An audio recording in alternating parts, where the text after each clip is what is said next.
So last night was a bit of a homecoming for the New Orleans Saints. We have highlights, we have Dennis Allen talking, and we have some roster updates, some injury updates. I'm Tim. Let's talk Saints.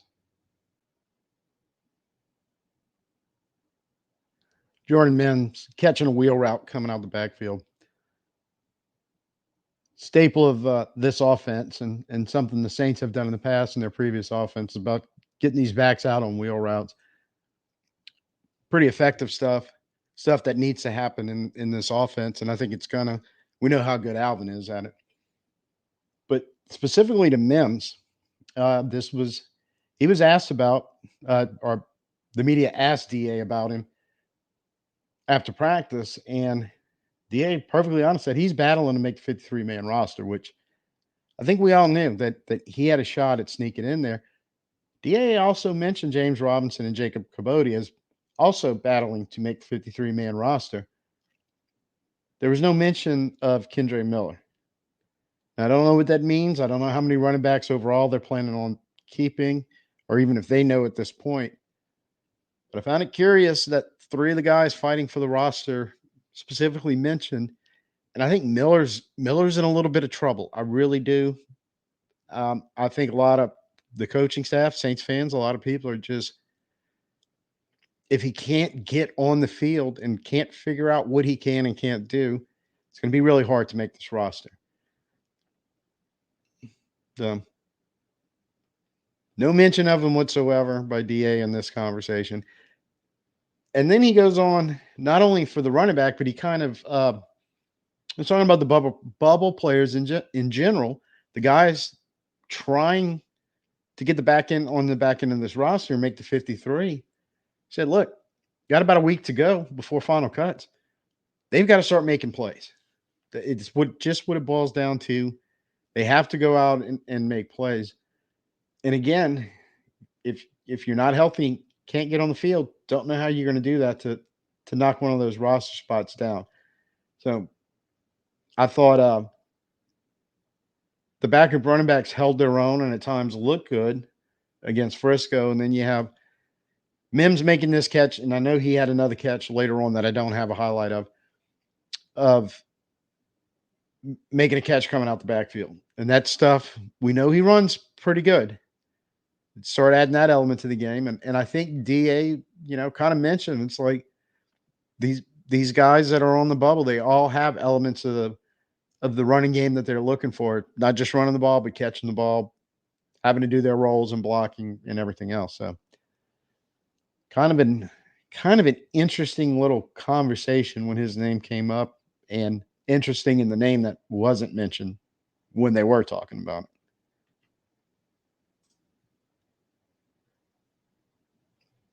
Definitely probably has to be the play of the practice.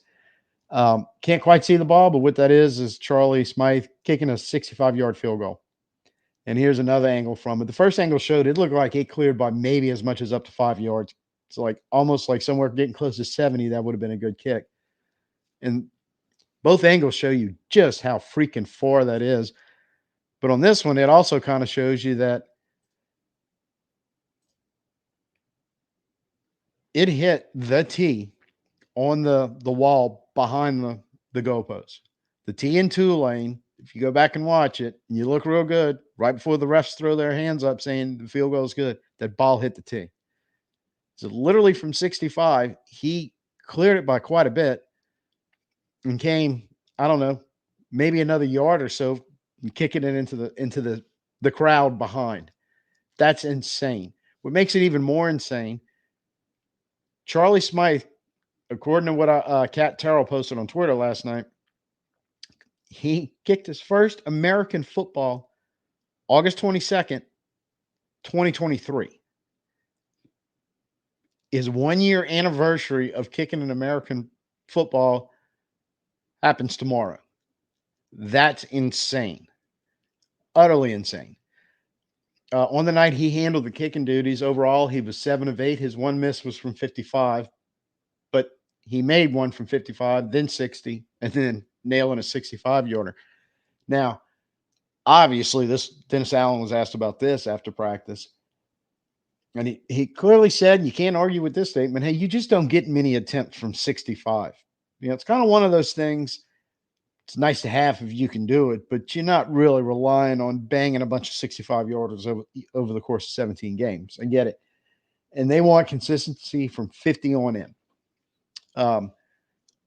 Get that also, because that's where the majority of your kicks are coming from. Those are the ones, especially you drive kind of stalls, you caught in between. Can't really go for it. Not going to punt it. I need that 48, that 49, that 50. I need to get 3 points out of this. That's where the consistency he's talking about comes in, and it is very important. Start missing the long range kicks when the coach's one attempt is bad, but the closer you get, the more the quote unquote gimme points you miss. That's by far much worse. Specifically about Smyth, they talked quite a bit about him, but Dennis Allen's like, look, he's improved so much just from not even in the last year when he just started kicking in American football, but just he said from OTAs and minicamp, it's been a tremendous amount of improvement. But just keeps going back to we want that consistency under 50, and that's probably going to be the determining factor of who makes this team. I thought it was going to be groupie all along, but the media has pointed out the people that were in Irvine and saw a lot of the practices and saw a lot of this kicking pointed out several times. Groupie hasn't exactly nailed down that under 50 consistency any more than Smyth apparently has. And I thought all along Groupie would win the job and Smyth would use that exemption for the NFL program that he's in. If neither one of them can grab the bull by the horns from under 50, it leads me to believe there's really two viable options at that point, which is neither one makes a team and they go find another kicker who can be consistent from 50. That's the likely outcome. But if they decide they don't want to do that, and you've got two guys who are inconsistent from inside of 50, but one of them can bang them a long way and straight down the middle, you tell me who might actually end up winning the job under that scenario.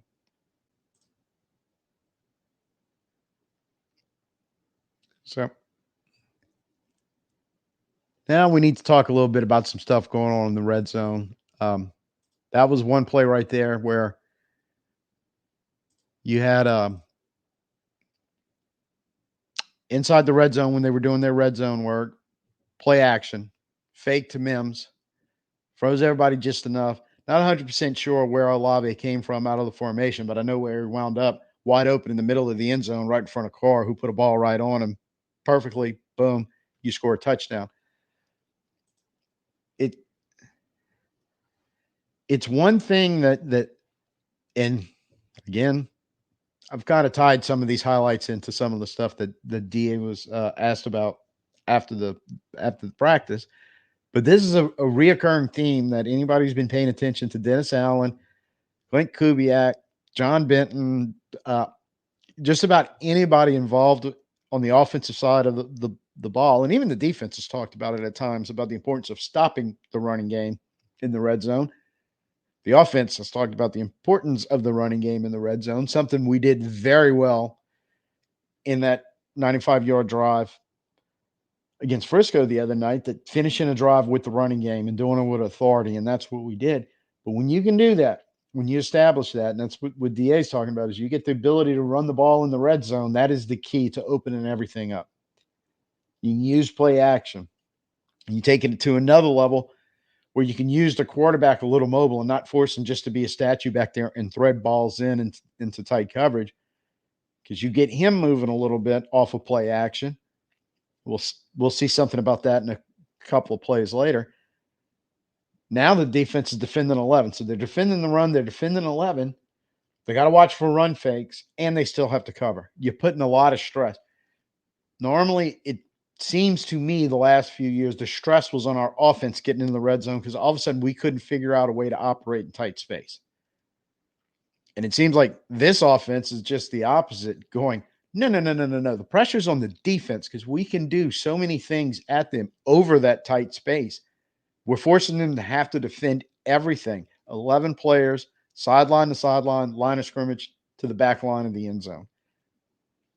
I'm really liking the concept and the fact that we really haven't seen everything yet, but we're starting to get glimpses. Started the other night against Frisco. A couple of these highlights uh, that found its way on Twitter. And by the way, this is all coming from New Orleans Saints Twitter account. So you want to go look at them yourself, pop on Twitter, and you go find all this plus some more. But it's just such a different philosophy and different concept that I was actually being trained lately by the Saints offense the last few seasons. It's going, man, getting touchdowns in the red zone is really hard. It's man, that's a lot of work the offense has to do. And kind of looking at it and going, no, if you do it right, it's not the stress on the offense. It is stress on the defense. And now hopefully we can get a lot of shots in the red zone like we did the last few years because I feel better. These players in this game with the play calling and executed correctly can score a lot of touchdowns in the red zone.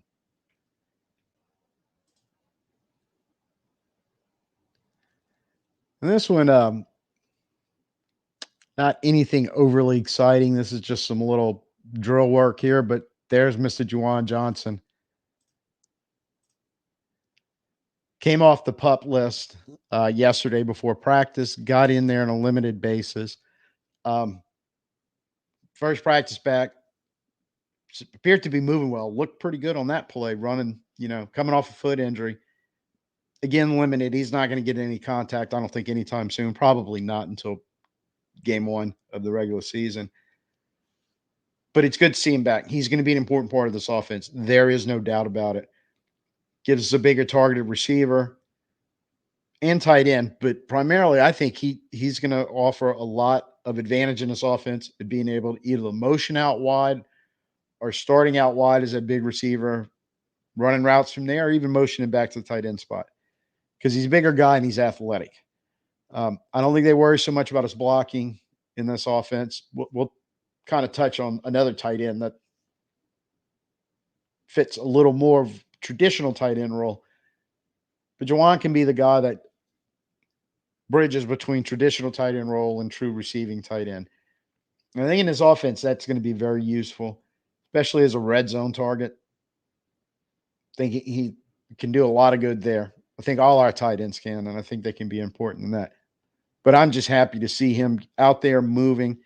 And DA did mention that, and this goes for some other guys we'll talk about a little later who all started showing back up last night in limited. Getting them ready is a slow and steady ramp up for game one.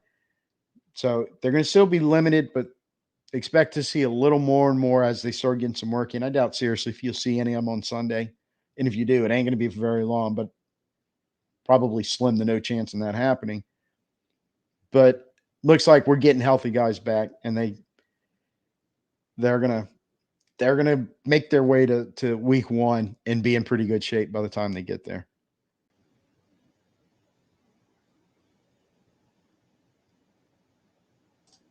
We're gonna segue back into another tight end play, which right there is Foster Moreau um, in red zone work, catching a pass from Derek Carr. And Moreau was also asked about and talked about by Dennis Allen after practice. And now we know Moreau had the diagnosis of cancer right after we signed him in free agency, and that's where he spent a large chunk of his offseason fighting that. Came in last year, didn't have a typical year that Foster Moreau has. I've always called him a pro's pro tight end, and I think DA had a great description of what that really means. But he struggled a bit last year, probably in due to part to that, definitely in part due to the horrific freaking offense we were trying to run. That was, I don't even want to call it tight end. It was not tight end friendly. It was almost like tight end detrimental. None of them really had good years, and there's no reason for it. Some pretty good football players that we had at tight end last year. But when DA was talking about Moreau, he also mentioned that Moreau was limited in OTAs and minicamp, which I didn't know, but came in training camp 100% ready to go. Has had a very good training camp. Seems to kind of fit in This is a reoccurring theme with some of our offensive players. Kind of seems to fit into what they're trying to do here. And DA said the key to him is Foster Moreau is consistent. He's just not flashy. Which when he said that, I went, yeah, I get that immediately. He's a guy that comes in and does the work. He's a pro's pro, does the work every day, every game, every practice. It's not going to look like Travis Kelce or Sam Laporte or anybody like that, but he gets the job done. And he's reliable. And he's reliable when you need him in the passing game, and he's reliable when you need him in the running game. And I'm going to keep referring to that really good 95-yard drive. He did some really good work, especially early in that drive, especially on the very first play from the 5. That's what you're getting with him. That's what they want to get from him. And they've spent a lot of time, the coaching staff is talking about getting consistency from everybody. And the players that they're talking about giving it to him are the ones you're seeing. You're seeing them out there, and you're seeing them getting their chances. And a lot of them are living up to that consistency, like Moreau. In that particular play, that's a typical dirty work for tight end red zone play, which beat one guy, get your hands on the ball, and then get ready. Now, it was in shells. They weren't in live pads. But get ready for that second defender that's going to come over and give you a pop because you got to hang on to the ball. So, Moreau's on this team with Johnson, and the reason why I want to segue those two together, with Johnson getting healthy and looking like he should be good to go by week 1, and Moreau, the importance of the tight end in this offense, because I think it's going to be important for us in a lot of different ways, both in receiving game, but also to help out in the blocking game, and also to help out in protection, like we were doing with Moreau and Penning early on in that drive, and then getting out on the route. Got to find the third one, but I think the top 2 spots we're going to confirmed, and we're going to be pretty good there. And keeping with the red zone and segues here, what we were talking about earlier, a little play action, moving your quarterback, forcing the defense to defend 11 players. Well, there was an example of it right there. And type of play we're definitely going to need in this offense to make, as we were saying, red zone easier for us and putting more pressure on the defense. Should play action fake. You had Carr rolling out. Now there's 11 guys involved in the offense that the defense is having to deal with. On the roll, he's got a big receiver. That was Aquan St. Brown in the back of the end zone. Big receiver. Look, we're going to talk about ball placement this highlight and the next one. Puts the ball placement that Kubiak and Janoko are huge on with the quarterbacks. And even Keith Williams has talked about it as a receiver, wanting the ball placement right for his guys to be able to catch it. Well, there's one right there.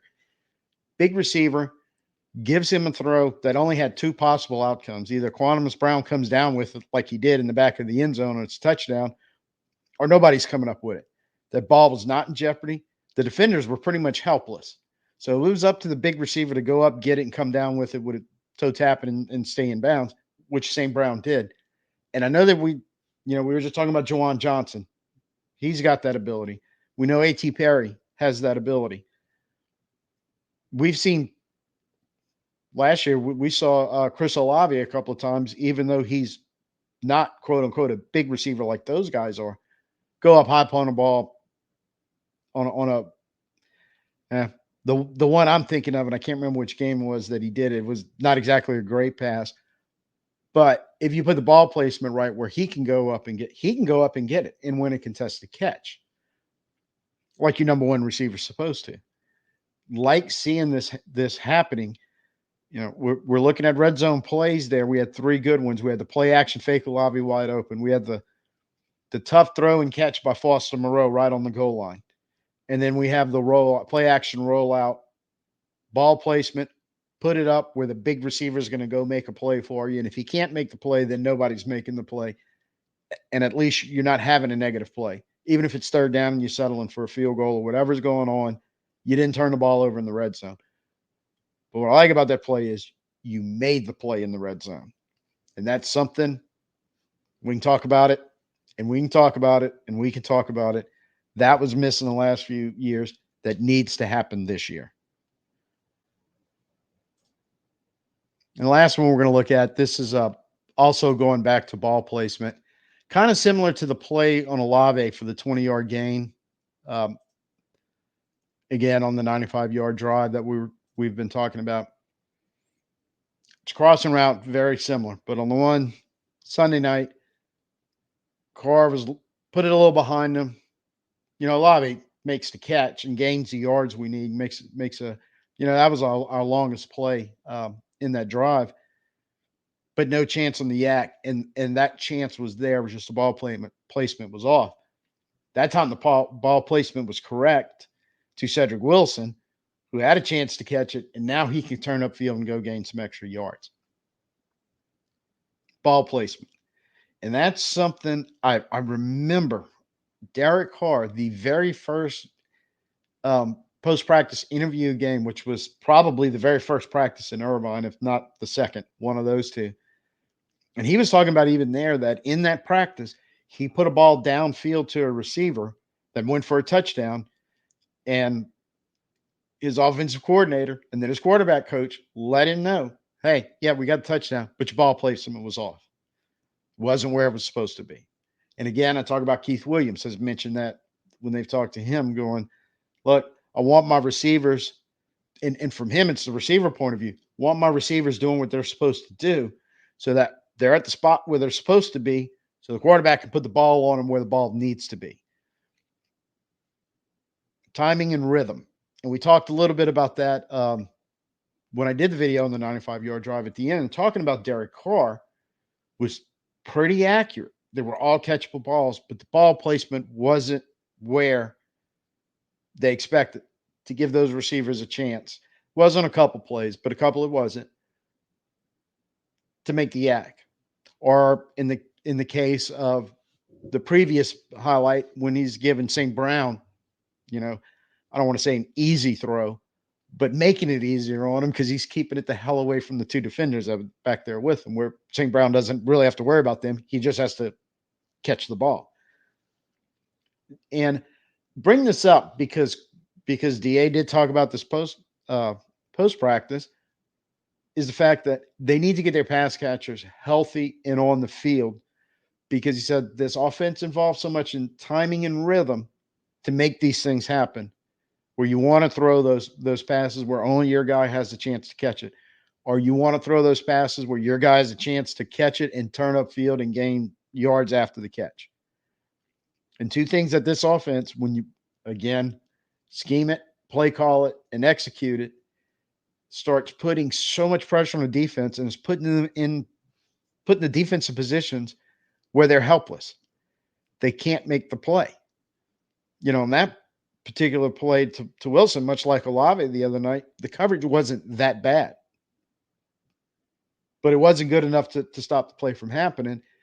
And I don't know what, maybe literally ball placement this much, a foot and a half difference, if that much, maybe even less, is the difference between Olave having a 20-yard catch and Cedric Wilson having a 20-yard catch with a chance to turn upfield and making it a longer big play. So he did mention specifically Rashid Shaheed not being available. Hopefully he's back soon, because I think that's kind of the last one they're missing. But of their pass catchers, wanting to get him out there, even Juwon Johnson being limited and getting that little bit of work, wasn't on 11 on 11 and wasn't in any of the team drills. But still, getting that rapport with Carr, getting everybody on that same page, rhythm and timing, where we're going to start putting the ball right where it needs to be and really be able to make this offense click. And lastly, about some comments DA made after practice. No highlights on this one because it's offensive line stuff, and there's really nothing out there for me to put on the screen while we're talking about this. DA acknowledged of their 5 spots on the starting offensive line, 2 are basically, for all intents and purposes, safe and locked in, and that's Eric McCoy and Cesar Ruiz. And I think Saints fans, from what we've seen and heard so far in training camp, I think we all knew that. He's saying everything else is still, there's still competition at the other 3 spots, which I found interesting, talking about left tackle. But with Fuaga missing a few, a little bit of time, about a week, a little over a week, somewhere in there of time. Maybe that plays into it a little bit because I think Landon Young has filled in pretty good. But I don't know if that's really a competition or not, or if it was just an oversight by him, not to mention Fuaga specifically, or if he's just waiting to Fuaga's back to 100% and out there. Because Fuaga was back at practice last night, but he was also on that limited work. They're going to ramp up slowly, make sure he's ready for week one type scenario. So, not really quite sure what's going on there. But he did specifically talk about the competition in the two spots we are kind of worried about, which is left guard and right tackle. Now, I think um, Patrick Lucas, I think, kind of handling the left guard job, but I think they want a little more than what he's been showing. Kind of my feeling on that. But I think we can get by with what he's been providing. And with Saldiveri being out so long, I think they were looking at Saldiveri maybe being closer to what they wanted to see out of that position. But again, just another guy can't get on the field, can't evaluate him. You don't know what you're going to get. And he's also at this possibility, maybe in a little bit of trouble in 53. Because of Kyle Hergel, has the undrafted free agent guard from Boston College. He's been turning heads and really having a good training camp and working his way up from threes and fours into the twos. Don't think he's run with the ones yet. Remember a couple of weeks ago in Irvine, there was footage of him somebody had on one-on-ones with the defensive lineman, and he was handling pretty much all of our interior guys. He was hanging in there, and he was stonewalling a few of them. Kind of what you want to see out of that left guard spot. So I don't know if he's making a push. He was working in last night quite a bit at that left guard spot. The other one is Oliuta. And I think maybe this was a little bit of the hiccup because they weren't quite sure how to use Oliuta. Now, specifically, Oliuta's last couple of years has had some injury issues that he struggled with. And we've seen that before with some of our offensive linemen. So and it didn't really expound much on this when he was talking about Yuta. He said Yuta got some first team reps last night. It's kind of he and Penning were more or less kind of alternating series there, which I found interesting. And DA mentioned, looks like he's finally over all his injury issues that he's had, especially from 2023, and he's getting real close to 100%. They asked him what they liked about Oli, and he's like, he's athletic, he's big, and he's got length. What's not to like, especially in this scheme? But he said, seems like the biggest issue that they're having, because he mentioned this specifically, is Oli needs to find a way to finish better on every play. Which, I mean, I'm taking that just at face value, going, he's doing a pretty decent job. But at the end of plays, when those linemen really have to finish a block to make that play work, or to get that extra yardage, or to turn a good play into a great play, he's not quite there. As opposed to Penning, and I think everybody can kind of agree to this, I think for the most part, Penning has shown finally some improvement. Now how much is really there? Definitely debatable. I give him somewhat improvement. Enough to trust him yet? Not totally. Not in my opinion, for what it's worth. Kind of sounds like maybe the coach staff is thinking the same thing, because DA said, look, shown improvement. I'm liking a lot of the things he does, but he needs to be more consistent in his performance. And I kind of understand that, because we had a stretch in Irvine there. We talked about it quite a bit. Saints fans talked about it quite a bit. Getting beat a lot. Granderson, Young, Chase Young beating him. Okay. That's an elite, and probably on his way to being an elite pass rusher, those two guys. All right, kid, you're going to have to get better because you're going to be facing guys like this in the NFL. But okay, we get it. It's training camp. But then when you start hearing Foskey and Turner being able to beat him, you're like, whoa, hold on. There's a problem here. So that might just very well be the inconsistency that DA is talking about, going, look, I think in a weird sort of way, kind of some of the stuff I saw, he looked a little better getting beat, if that's possible, by Young and Granderson than he did by the two backups that we've all been talking about how much it was a drop off when they came in the game after taking the two starters off the field. So I think everybody's feeling a little more comfortable about the offensive line, but they're admitting, look, it's not 100% set. We're still working. We're still trying to figure it out. I don't really know where they're going with that. I don't know if Yuta is a possibility at right tackle. Maybe Penning becomes a swing lineman because I kind of thought that Penning was getting close to the right tackle spot. Ole Yuta was going to be the swing lineman. I don't know. They've got about 2 weeks or 3 weeks, whatever it is, to kind of figure it out. So I think they're working towards that, and I'm figuring Sunday is going to have a big part in kind of determining how all that plays out. Thank you for joining us today. If you're new to the channel, please hit the like, hit the subscribe, share it with your friends, hit the notification so you know when we're coming back. Probably won't be back till Saturday to wrap up the week and get ready for Sunday, the last preseason game. So till I see you then, I'm Tim. Peace out. Who dat?